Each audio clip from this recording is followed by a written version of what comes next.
வணக்கம். நான் கவிதா. நெறைய பேர் சொல்லியிருக்காங்க, கொழுக்கட்டை ரொம்ப சாஃப்ட்டாவே வரமாட்டேங்குது. ரொம்ப ஹார்டா ஆயிடுது. இல்லன்னா கொழுக்கட்டை அப்படியே உடைஞ்சு போயிடுது. உடைஞ்சு அந்த பூரணம்லாம் வெளிய வந்தது. அந்த மாரிலாம் வந்துடுது அப்படின்னு சொல்லிட்டு நெறைய பேர் சொல்லியிருக்காங்க.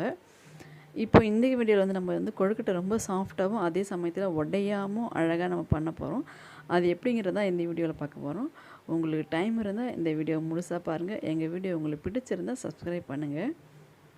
இப்போ வாங்க நம்ம கொழுக்கட்டை எப்படி செய்யறது அப்படின்னு பார்க்கலாம். நம்ம ஃபஸ்ட்டு அதுக்கு என்ன பண்ணலன்னா, நான் எள்ளு தான் ஒயிட் எள்ளு தான் வாங்கியிருக்கேன். பிளாக் எனக்கு கிடைக்கல. அதனால் நான் ஒயிட் எள்ளு வாங்கியிருக்கேன். அந்த எள்ளு வாங்கி நல்லா வறுத்து எடுத்துக்கோங்க. நல்லா பொரியிற சவுண்டு கேட்கும். அந்த ஸ்டேஜில் ஆஃப் பண்ணிக்கோங்க. அதுக்கப்புறம் பார்த்தீங்கன்னா, எள்ளு வறுத்து எடுத்துட்டு, அதுக்கப்புறம் வேர்க்கடலை. நான் இப்போ இதான் போட போகிறேன் நான்.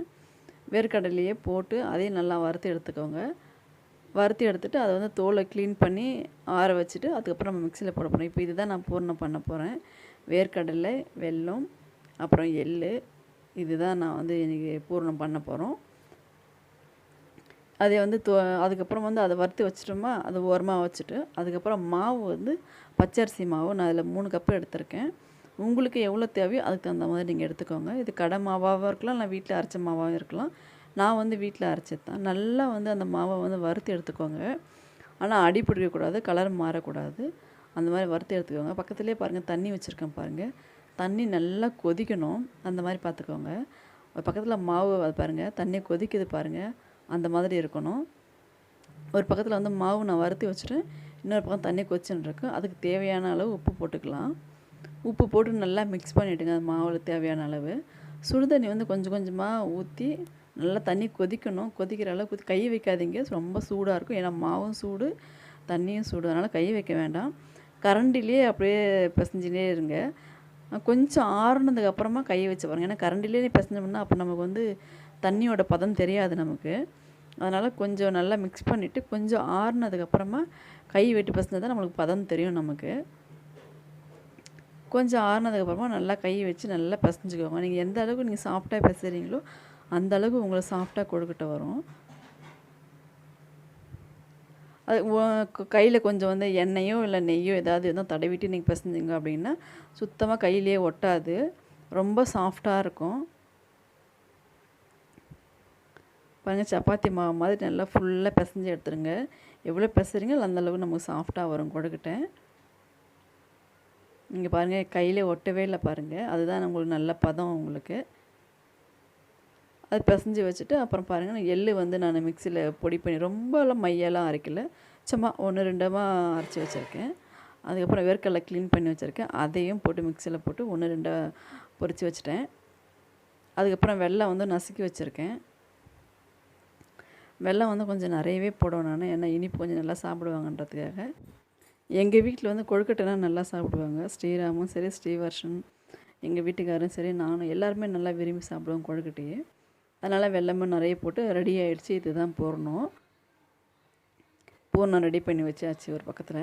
அதுக்கப்புறம் மாவு நம்ம பிசைஞ்சு வச்சுருக்கோம் இல்லையா, மாவு அதை எடுத்து சும்மா கையில் எடுத்து சும்மா ஒரு பிடி மாதிரி பிடிச்சி வச்சுக்கலாம். மொத்தம் எத்தனை கொழுக்கட்டை ஆகுதுன்னு சொல்லிட்டு நம்ம பிடிச்சி வச்சிட்டோம்னா நமக்கு பூர்ணம் வைக்கிறதுக்கு நமக்கு ரொம்ப ஈஸியாக இருக்கும்.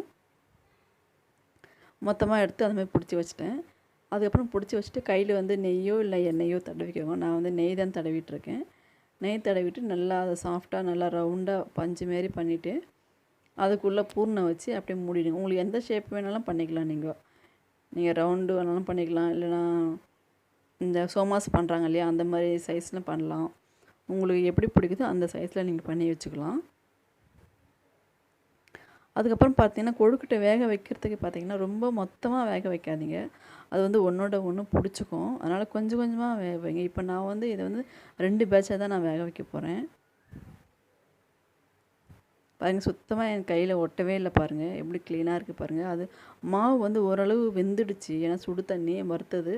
அதனால் இதுலேயே பாதி அளவு வெந்துடுச்சு. இப்போ பாருங்கள், நான் இது ஒரு பேட்சாக வேக வைக்க போகிறேன். இப்போ ரெடி ஆகிடுச்சு ஓரளவுக்கு. இது நான் வேக வைக்க போகிறேன். ஏற்கனவே தண்ணி வச்சுட்டு நான் கொதிச்சுன்னு இருக்கு தண்ணி, அந்த மாதிரி தான் வைக்கணும். தண்ணி கொதிச்சதுக்கப்புறம் தான் நீ தட்டு போட்டு அதுக்கப்புறம் மேலே எண்ணெய் தடவிட்டு வச்சா ஒட்டாமல் வரும். அதுக்காக நான் எண்ணெய் தடவுறேன் நான். அங்கே பாருங்கள் ஆவி வருது பாருங்கள் கீழே தண்ணியிலேருந்து, அந்த மாதிரி தான் வைக்கணும். அப்போ தான் ஒட்டாமல் நல்லா சாஃப்டாக நல்லா வெந்து வரும். தண்ணி கொதிக்காததுக்கு முன்னாடி வச்சிட்டோம்னா அது நல்லா இருக்காது, அதை பார்த்துக்கோங்க. நல்லா கொதிச்சு மேலே ஆவி வருது பாருங்கள். இட்லிக்கு வேக வைக்கும்போது இப்படி தான் வேக வைக்கணும். தண்ணியை ஊற்றி கொதிச்சதுக்கப்புறம் தான் நம்ம தட்டு போடணும். அதேமாரி கொழுக்கட்டைக்கும் அந்த மாதிரி தான் போடணும். பாருங்கள் வச்சுட்டேன். ரொம்ப நிறைய வைக்காமல் அப்படியே கொஞ்சம் கொஞ்சம் கொஞ்சமாக வச்சு நம்ம வேக வச்சு எடுத்துக்கலாம். நான் வந்து 2 பேட்சாக தான் நான் இதை நான் சொன்ன மாதிரியே நீங்கள் வந்து ட்ரை பண்ணி பாருங்கள். உண்மையிலேயே ரொம்ப சாஃப்டாக இருக்கும். குழந்தைங்க கூட விரும்பி சாப்பிடுவாங்க. பாருங்கள் 5 மினிட்ஸ் கூட ஆகலை, நல்லா வெந்துடுச்சு பாருங்கள். ஏன்னா ஏற்கனவே வந்து மாவு நல்லா வெந்துடுச்சு இல்லையா, சுடு தண்ணி 2வது மாவு நல்லா வறுத்து வர வச்சுருக்கோம், நல்லா வெந்துடுச்சு பாருங்கள். ஒரு கொழுக்கட்டை கூட ஒன்று கூட உடையவே இல்லை பாருங்கள். அப்படியே நம்ம எப்படி வச்சோமோ அதே மாதிரி இருக்குது பாருங்கள்.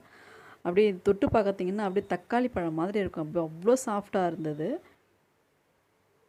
அதை பாருங்கள், அவ்வளோ சாஃப்டாக அவ்வளோ சூப்பராக இருக்கும். இந்த மாதிரி நீங்கள் செஞ்சு பாருங்கள், கண்டிப்பாக உங்களுக்கு வரும். பாருங்கள் எவ்வளோ சாஃப்டாக இருக்குது பாருங்கள்.